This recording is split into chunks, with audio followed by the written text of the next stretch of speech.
published by the Just the News investigative media outlet.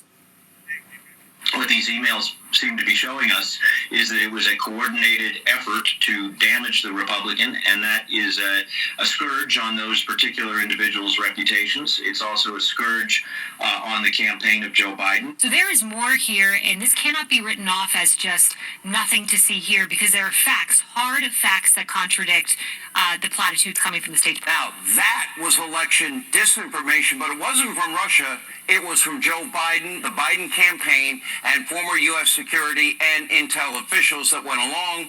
This was their in-kind donation to help Joe hurt Donald Trump in the process and lie to you, the American people, in the lead up to an election. Former CIA Director Mike Morrell, who goes back to the Obama era, and in the email he admits that this letter that was signed by a number of members of the U.S. intelligence apparatus was done as a political move to aid Biden in the 2020 elections. Now, he also goes on to admit that another Obama-era CIA boss, John Brennan, also knew it was a political maneuver. Here's what's in the letter. John, can I add your name to this list? We'll be adding Leon, Sue Gordon, Jay Johnson, George, Lisa Monica, and Mike Rogers today.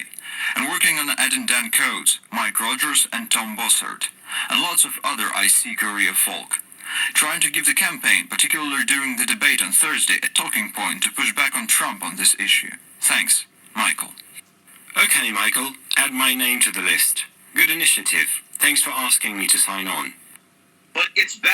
Apparently, there were some former intelligence officials who did not sign the letter after being approached, citing the fact that there was simply no evidence to back up the claim that the Hunter Biden laptop scandal was all a big Russian conspiracy. So I just left it and didn't sign the letter and didn't respond. And then Michael would draw analytical conclusions with some level of confidence, low, medium, or high, and bring it to the White House. We didn't have that debate about this laptop issue. We weren't invited to debate it. Well, Mike Morrell made this testimony, gave this information, sworn testimony, and it was before the House Judiciary Committee, and he basically showed that Antony Blinken, who is now the Secretary of State, that he was the mastermind behind this, that this was really his idea, and that he, it's worth noting, had a position with the Biden campaign. He was directly working with Biden. Let's review.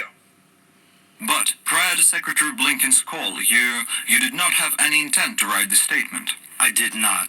Okay, so his call triggered? It did, yes. That intent in you? Yes, absolutely. What was the intent of the statement? There were two intents. One intent was to share our concern with the American people that the Russians were playing on this issue. And two, it was to help Vice President Biden. You wanted to help the Vice President, why? Because I wanted him to win the election. You wanted him to win, that's why? Yes, sir.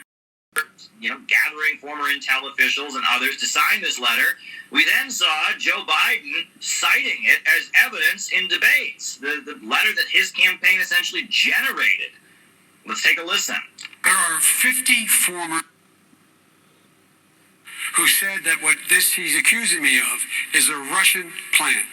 They have said that this has all the five former heads of the CIA, both parties, say what he's saying is a bunch of garbage.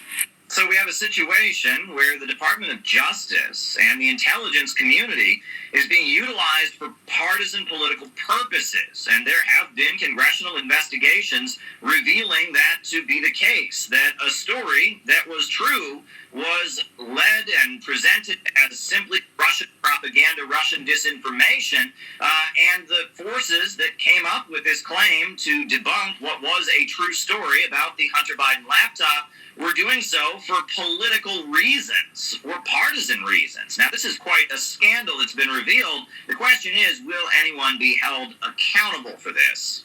When you have the email itself, when you have one former CIA director writing another former CIA director, Morrell writing Brennan, and admitting, smoking gun, whatever you want to call it, admitting, hey, can you sign on to this, and I'm paraphrasing, this phony document, we want to give some talking points and help to Joe Biden before the final presidential debate, which was a couple of days later, or a day or two later, And he says, yeah, okay, put me on.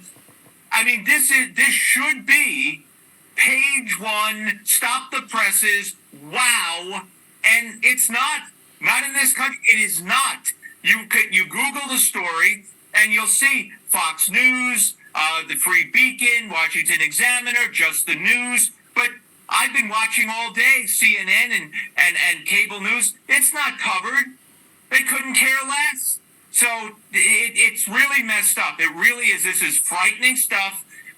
The evidence is here, and Republicans should be out in force. Not only the media, but Republicans should be out in force saying, look, here's the email, and wave it in their faces and show the American public, because they're not going to know about it unless they turn to certain conservative